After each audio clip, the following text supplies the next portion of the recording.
Hello, dear students. Welcome back to my channel Physics SPC. Electrostatic potential का एक question. The variation of electrostatic potential with radial distance R from the centre of the positively charge metallic मतलब conductor thin shell hollow sphere of radius capital R is given by the graph. तो समझते हैं, पहले इसका concept समझते हैं. वैसे तो इसका आंसर सी है. डायरेक्टली याद हो जाता है कि थिन मेटेलिक सेल होता है और पोटेंशियल और डिस्टेंस का ग्राफ होता है, तो उस तरह से बनता है. पर समझते हैं कैसे. कि देखो, सबसे पहले मैं आपको बता दूं कि अगर मेरे पास एक solid non conducting sphere, sorry conducting sphere, solid conducting sphere material है, मसाला यहाँ पे सॉलिड कंडक्टिंग स्फीयर, कंडक्टिंग और सॉलिड भी. एक ये, अगर हम किसी भी कंडक्टर को चार्ज देते हैं तो सारा चार्ज उसके आउटर सरफेस पर डिस्ट्रीब्यूट होता है. सरफेस पे नहीं, आउटर सरफेस पर यूनिफॉर्मली डिस्ट्रीब्यूट हो जाता है. और इस पर कैपिटल क्यू चार्ज दिया, इसकी रेडियस आर है. एक ये. दूसरा, अगर मैं फिर दोबारा से सेम रेडियस का कैपिटल आर एक थिन हॉलो कंडक्टिंग स्फीयर इसे थिन स्पेरिकल सेल भी बोल सकते हैं. कंडक्टिंग स्पेरिकल सेल का मतलब हॉलो स्फीयर से होता है, कंडक्टिंग होना चाहिए बेटा. तो इसको भी चार्ज देंगे तो सारा चार्ज इसके आउटर सरफेस पर डिस्ट्रीब्यूट होगा. तो देखो, इसमें जब हम पोटेंशियल निकालते हैं तो हमें मास से कोई मतलब नहीं होता. चार्ज का डिस्ट्रीब्यूशन दोनों में कैसा है, बिल्कुल सेम है. देखो, रेडियस भी सेम, चार्ज भी सेम, डिस्ट्रीब्यूशन सेम है. ये भी आउटर सरफेस पर डिस्ट्रीब्यूट है पूरा चार्ज, और ये भी पूरा चार्ज आउटर डिस्ट्रीब्यूट है. सॉरी. अगर मैं एक और स्फीयर लूं, रेडियस आर रखो, थिन नॉन कंडक्टिंग, इस पर ध्यान दीजिए. अभी तो ये कंडक्टिंग थे, अब बात कर रहे हैं नॉन कंडक्टिंग हॉलो स्फीयर बोला है, सॉलिड नहीं बोला है, हॉलो. इस पे जो चार्ज देते हैं ना, जहां हम चार्ज देते हैं वही डिस्ट्रीब्यूट होता है बेटा. इसमें अपनी मर्जी नहीं चलती बेटा. इसमें जहां हम देंगे वही डिस्ट्रीब्यूट होगा. तो हम इस तरह से दे रहे हैं कि चार्ज आउटर सरफेस पर डिस्ट्रीब्यूट कर रहे हैं और यूनिफॉर्म ही कर रहे हैं. जहां हम देंगे वहां डिस्ट्रीब्यूट होगा. इसमें हम कहीं भी दे दें, सारा चार्ज ऑटोमेटिक अपना आउटर सरफेस पर डिस्ट्रीब्यूट होता है और अपनी मर्जी से डिस्ट्रीब्यूट होता है बाहर आउटर सरफेस पर. इसमें कैपिटल क्यू चार्ज दिया है. तो देखो, इन तीनों में चार्ज का डिस्ट्रीब्यूशन कैसा है बेटा, सेम है. तो इन तीनों के लिए पोटेंशियल का फॉर्मूला, इलेक्ट्रिक फील्ड के फॉर्मूले, अंदर बाहर सरफेस, सब जगह पे सेम आने वाला है. मतलब इसके जितना अंदर होगा उतना ही इसके अंदर होगा, उतना ही इसके अंदर होगा. जितना इसके सरफेस पर होगा उतनी सरफेस पर इसका होगा, उसके उतनी सरफेस पर होगा, है ना. और जितना इसके आउटसाइड होगा उतना ही इसके आउटसाइड होगा, उतना ही इसके आउटसाइड होगा. इनमें से कोई सा भी आ जाए, ग्राफ फॉर्मूला सब सेम ही रहता है. हाँ, एक सॉलिड नॉन कंडक्टिंग स्फीयर होता है, उसके लिए फॉर्मूले बदल जाते हैं. पहली इतनी बात समझो. फिर फॉर्मूले क्या होते हैं वो मैं आपको बताता हूँ नेक्स्ट पेज पर. इन तीनों के लिए क्या फॉर्मूले होते हैं, इन तीनों में से कोई सा भी ले लो. जैसे कि यहाँ पे क्वेश्चन में मेटेलिक थिन सेल लिया है, तो मैं भी वही थिन ले लेता हूँ. हॉलो स्फीयर लिया है इसने यहाँ पे, और चार्ज डिस्ट्रीब्यूट कर दिया मैंने सरफेस पर ऐसे. क्यू चार्ज है और आर रेडियस है. अगर हम आउटसाइड किसी पॉइंट पर पोटेंशियल निकालें, जैसे मैं ए पॉइंट पे निकाल रहा हूँ, तो सेंटर से आउटसाइड पॉइंट तक की डिस्टेंस स्मॉल आर है. सभी डिस्टेंस सेंटर से मेजर करेंगे, स्मॉल आर हमेशा सेंटर से लेंगे, फ्रॉम द सेंटर. तो ये आउटसाइड निकालने बेटा. जब भी आप पोटेंशियल के फॉर्मूले याद रखो तो आउटसाइड निकालने, इनसाइड निकालने, सरफेस में निकालने, ये ध्यान देना होता है. तो small r greater than capital R. तो सर आउटसाइड किसी पॉइंट का जो पोटेंशियल होता है वो K Q over, charge capital Q है तो कैपिटल क्यू, सेंटर से कौन सी डिस्टेंस आएगी उस पर ध्यान देना होता है. K 1/4 है, और चार्ज ऑन कितना स्फेरिकल सेल पे कितना चार्ज है Q, और सेंटर से आउटसाइड पॉइंट तक की डिस्टेंस आती है जो कि यहाँ स्मॉल आर है, और स्मॉल आर कैपिटल आर से बड़ा है, इतना पोटेंशियल होगा आउटसाइड। अगर यही हम द्वारा से ये बना लें, रेडियस कैपिटल आर ही है, चार्ज सरफेस पे डिस्ट्रीब्यूट है, लेकिन अब मैं पॉइंट को बदल दूं, यहां ले आऊं बी पॉइंट पर, तो सरफेस पे कितना पोटेंशियल, सरफेस पर, तो सेंटर से सरफेस वाले पॉइंट तक की डिस्टेंस स्मॉल आर। अब स्मॉल आर इक्वल टू किसके, कैपिटल आर के। स्मॉल आर डिस्टेंस है सेंटर से उस पॉइंट तक की जिस पॉइंट पर पोटेंशियल कैलकुलेट कर रहे हो, ठीक है। तो स्मॉल आर ये हो गया, देखो अब स्मॉल आर कैपिटल आर के बराबर हो गया। तो सरफेस पे जो पोटेंशियल आता है सरफेस पर, ये के क्यू और सेंटर से सरफेस तक की डिस्टेंस, यहाँ पे सेंटर से आउटसाइड वाले पॉइंट तक की डिस्टेंस लिखनी है और यहाँ सरफेस तक की डिस्टेंस लिखनी है। लेकिन अगर अंदर निकालना हो, ये रेडियस कैपिटल आर है, ये पॉजिटिव चार्ज है ऐसे क्यू चार्ज, और इनसाइड किसी पॉइंट पे निकालना है, जैसे यहाँ निकालना है सी पॉइंट पर, तो इनसाइड किसी पॉइंट पर, तो सी पॉइंट पे निकालना है, ये डिस्टेंस आर हो गई स्मॉल आर, तो स्मॉल आर कैपिटल आर से छोटा है। अब कितना पोटेंशियल होगा कि जंतु जितना सरफेस पर इनसाइड निकालना है, अगर हमें इनसाइड, इनसाइड में तो सेंटर भी आ जाता है, तो इनसाइड किसी भी पॉइंट का पोटेंशियल सरफेस के पोटेंशियल के बराबर होता है, इनसाइड किसी पॉइंट का पोटेंशियल सरफेस के बराबर होता है। दैट मीन्स इनसाइड वाले रीजन में, इस पूरे रीजन में पोटेंशियल कांस्टेंट रहता है, और किसके बराबर रहता है, सरफेस के बराबर होता है। तो इनसाइड किसी भी पॉइंट का पोटेंशियल निकालना हो कभी भी, तो के क्यू कहाँ पे निकाल लो, सरफेस पर, तो इस डिस्टेंस से मतलब नहीं होता बेटा, सरफेस पे डिस्टेंस आएगी, सरफेस तक की डिस्टेंस, सरफेस पे निकाल लो ना बेटा, ये इस डिस्टेंस से कोई मतलब नहीं है। ऐसा केवल इन तीनों केसों के लिए, इन तीनों केस के लिए यही फॉर्मूले।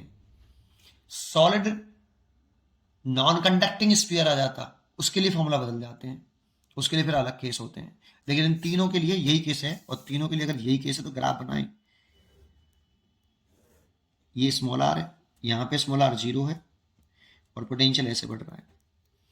तो सोचो सेंटर पे भी भले ही स्मॉल आर 0 हो जाए, एट सेंटर, सेंटर पे भी इतना ही है, एट सेंटर पर स्मॉल आर तो 0 हो गया, लेकिन पोटेंशियल कांस्टेंट है सरफेस पर, सरफेस के बराबर है बेटा।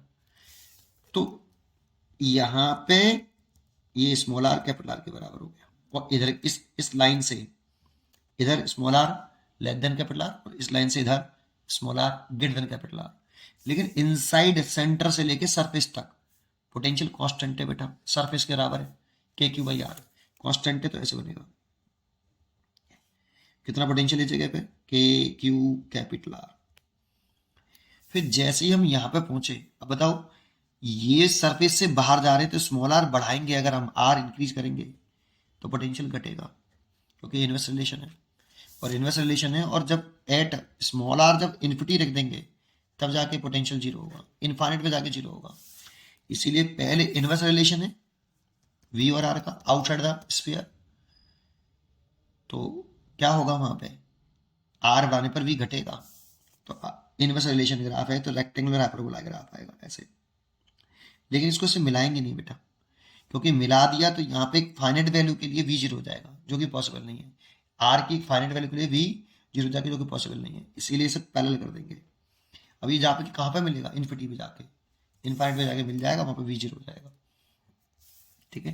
तो इसका ग्राफ ये हो गया, इसीलिए इसका चॉइस हो गई सी, ठीक है। इसका आंसर तो यही खत्म हो गया। देखो मैं फिर कह रहा हूँ, इन तीनों में से कोई सा भी आए, और पोटेंशियल अगर आप पूछता है तो यही रहता है बेटा, ये तीनों के लिए इलेक्ट्रिक फील्ड पोटेंशियल तीनों के लिए सेम ही होते हैं, इन तीनों के लिए सेम होते हैं बेटा। जैसे ये यहाँ पे ऐसे बताया, मैंने भी पोटेंशियल का रिजल्ट बताया, ऐसे इलेक्ट्रिक फील्ड का भी रिजल्ट लिख सकते थे आप, उसका भी ग्राफ बना सकते थे, ठीक है। चलिए दूसरा, अगर यहाँ पर एक छोटा सा मैं एक्स्ट्रा बता रहा हूँ, क्वेश्चन तो यही खत्म हो गया, आप चाहो तो स्किप कर सकते हो यहाँ से।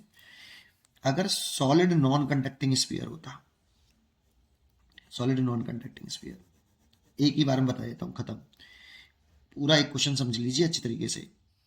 ये solid non conducting sphere, solid non conducting sphere. तो इसमें चार्ज जो देते हैं ना, तो जहां देते हैं वहां डिस्ट्रीब्यूट होता है। मैंने वॉल्यूम में चार्ज डिस्ट्रीब्यूट कर दूं यूनिफॉर्मली। अगर यूनिफॉर्मली चार्ज को हम पूरे होल वॉल्यूम में डिस्ट्रीब्यूट कर देते हैं ऐसे, ये पूरे वॉल्यूम में यूनिफॉर्मली चार्ज डिस्ट्रीब्यूट है, क्यों? इसकी रेडियस आर है। फिर 3 पॉइंटों पर पोटेंशियल निकालें, ये आउटसाइड निकाल लें ए पॉइंट पर। तो अगर हम आउटसाइड देखते हैं तो small r greater than capital R, तो पोटेंशियल सेम ही रहता है, Q K Q Y small r. Centre से आउटसाइड वाले पॉइंट तक की डिस्टेंस देखो सेम ही है। सरफेस पे भी देखोगे तो सरफेस पे भी यही कहानी रहती है, स्मॉल आर बराबर कैपिटल आर, तो v इज इक्वल टू के क्यू बटे सरफेस तक की डिस्टेंस। ये देखो यहाँ पे भी ऐसी था, ये तो दोनों सेम चल रहे हैं। इनसाइड कहानी बदल जाती है बेटा, बस ये कहानी इंपॉर्टेंट है बेटा, इनसाइड वाली। अगर हम इनसाइड चले जाएं इसके, ये सॉलिड नॉन कंडक्टिंग स्फीयर है, इसके इनसाइड चले जाएं, इसकी रेडियस कैपिटल आर है और चार्ज पूरे में यूनिफॉर्म डिस्ट्रीब्यूट है, बिल्कुल सेम। यहाँ पे पूछे आर डिस्टेंस पर, इस सी पॉइंट पर, small r less than capital R, तो जो पोटेंशियल होता है इनसाइड, अभी सरफेस के बराबर नहीं होता बेटा। फिर कितना होता है? के यहाँ पे प्रोपोर्शनलिटी कांस्टेंट है 1/4π0 Q over 2r Q 3r²। यहाँ क्यूब है आर का, देखो यहाँ कौन सी डिस्टेंस आ रही है, रेडियस आ रही है इस स्फीयर की, ना कि ये डिस्टेंस आ रही है स्मॉल आर। यहाँ पे भी और यहाँ पे भी माइनस स्मॉल r²। यहाँ आ रही है सेंटर से डिस्टेंस, जिस पॉइंट पे कैलकुलेट कर रहे हो आप पोटेंशियल, सी पॉइंट पे कैलकुलेट कर रहे हो, उस पॉइंट पर पोटेंशियल निकाला सी पॉइंट पर, इतना होता है। और इस फॉर्मूले को देखो ढंग से, तो ये पैराबोला की इक्वेशन है बेटा, इक्वेशन ऑफ पैराबोला, धुलता हुआ पैराबोला, ये इक्वेशन ऑफ पैराबोला। और एट सेंटर पे देखोगे ना, तो सेंटर पर स्मॉल आर जीरो हो जाएगा।